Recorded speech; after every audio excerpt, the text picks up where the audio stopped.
To be perfectly clear, Batgirl being canceled by Warner Brothers Discovery is a bad thing. It doesn't bode well for anybody who enjoys movies, streaming or otherwise. It's a major blow to the talented artists that worked hard on every phase of the film's production and to the diversity this particular character represents. And as far as we're concerned, Kevin Smith put his finger on it by highlighting the fact that it's, quote, an incredibly bad look to cancel the Latina Batgirl movie, even if, quote, the movie was absolute fucking dog shit, which he doubts was the case anyway. And since its cancellation, there have been a handful of reasonings offered and excuses made for what is, creatively speaking, a very disappointing move by the newly merged Warner Brothers Discovery. But as far as we can tell, there's really only one that we actually buy. So get ready for some accounting because we're going to take a look at the financial implications of dropping Batgirl, how they stack up to a hypothetical release of the film, and why economics is a villain the Bat family couldn't defeat this time. In that case, let's see what Batgirl can do.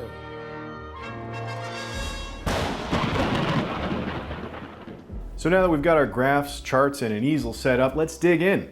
Now, one reason that's been thrown out as a footnote in all the reporting around Batgirl's cancellation is the tax incentive of reporting a loss. Now, we've done our own taxes before, so if the IRS asks, we have a basic working knowledge of how all this works. But just in case, we talked to a handful of entertainment industry folks, from senior level executives down to production accountants from different studios, to help out with our napkin math. There's been a fair bit of reporting on this, and we should say that estimates for what Warner Brothers Discovery is actually saving have kind of been all over the place. It's hard to say for sure, but here's what we came up with.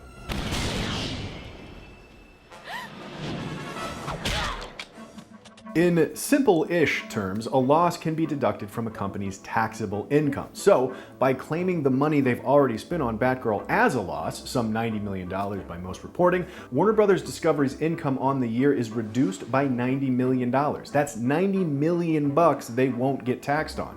Now, that doesn't mean $90 million just shows back up in WBD's pockets. The federal corporate tax rate is 21%, so that means their tax bill will be reduced by $18.9 million. And on top of that, New York State, where Warner Brothers Discovery keeps their corporate headquarters, also gets a cut of a company's profits, and its corporate tax rate is 7.25%, or another $6.5 million. Basically, that means Warner Brothers Discovery will pay Uncle Sam $25 million less just by pulling the plug on Batgirl. Essentially, this means that WBD is losing $65 million instead of the whole $90 million production budget. But throwing away a nearly finished movie just so you can lose $65 million begs a further question. How else could WBD get the same $90 million loss on their taxes from Batgirl had they instead decided to finish and release the film? Robin! Damn, it's Barbara. Well, he says, pushing his glasses up his nose, let's talk about what might have happened if they released the film in theaters instead of just on HBO Max. First thing is they'd have to finish it. There are multiple reports of test screenings that did not go well, and VFX weren't complete. So this could mean reshoots, more editing, more effects work, and more delivery costs for getting the movie into theaters. So, speaking to the same studio sources, we feel safe in assuming it might cost another $10 million to complete. But once you have a finished movie, you gotta tell people about it. Slapping Batgirl on buses, billboards, TV ads, and YouTube pre-roll doesn't come cheap. So next we add another number gleaned from our conversations with our studio friends, about $20 million to market the film. Adding those numbers to the $90 million already spent brings the total cost of Batgirl to $120 million. So really, all Batgirl needs to bring home from the theaters is $30 million to offset its finishing and marketing costs.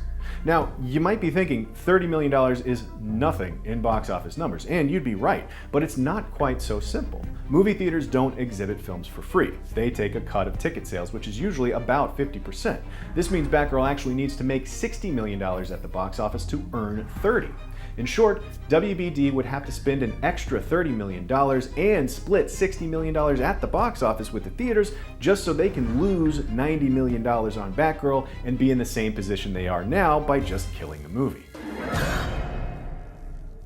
You look like turkey stuffing. relaxing on Thanksgiving. Thank you. That's very helpful. For context, this August, Bullet Train made $65 million in its first 4 days. Meanwhile, 2022 also saw The Northman, a dense Viking epic from indie auteur Robert Eggers, bring in $68 million, and that movie very much did not feature the return of Michael Keaton's Bruce Wayne.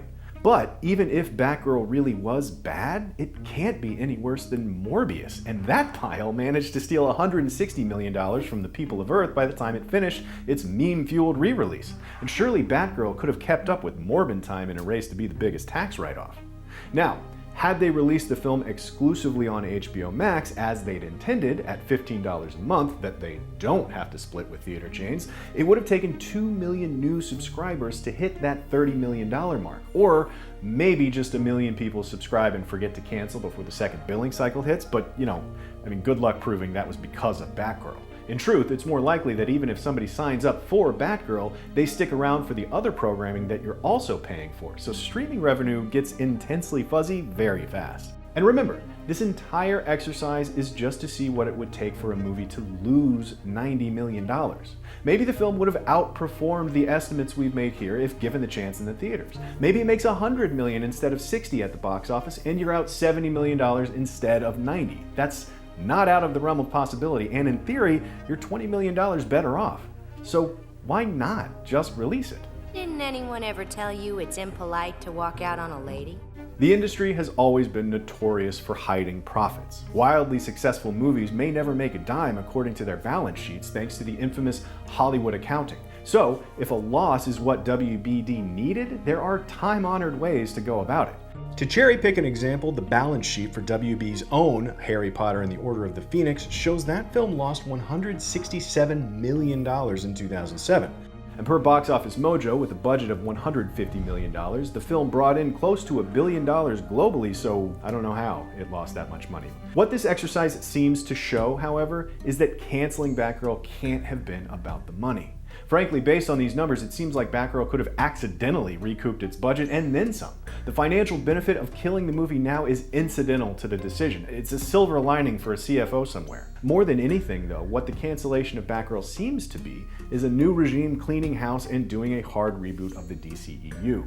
Warner Bros. Discovery CEO David Zaslav was quoted as saying, "The idea of expensive films going direct to streaming, we can't find an economic case for it. We can't find an economic value to it. So we're making a strategic shift." Now, in addition to this emphasis on theatrical release over streaming for their DC properties, had he felt the film was closer to an expensive episode of TV than a movie for the big screen, there of course would have been more of a willingness to kill it, which are kind of two different answers, but likely still only part of it, the other part residing in the depressing macroeconomics of 2022. If you haven't been reading the news lately, it sounds like an economic recession is on the horizon, and Zaslav and co. may be betting on a tightening of belts in households worldwide, where the first casualty may be streaming subscriptions. Meanwhile, the film industry and theater chains have historically shown themselves to be recession-resistant at minimum and recession-proof if you're willing to be generous. The decision to cancel a whole movie this close to completion took everybody by surprise. It's a drag, to say the absolute least, but while we're grasping for some kind of logic behind it, I think we can all look away from the financials. The savings they're seeing by walking away from a $90 million investment is a drop in the bucket for a company that trades in the billions. And more than that, there are very realistic scenarios where the film would make more than those savings. Regardless of the reasoning in the end, be it a strategic shift or a lack of faith in the product, it's fairly safe to say that money wasn't a consideration. And respect for the artists who worked on Batgirl wasn't a consideration either. Let us know what you think about Batgirl being canceled in the comments below. And for the rest of your film industry back of the napkin math accounting coverage, subscribe to IGN wherever you like to watch. Gotta work on that landing, girl.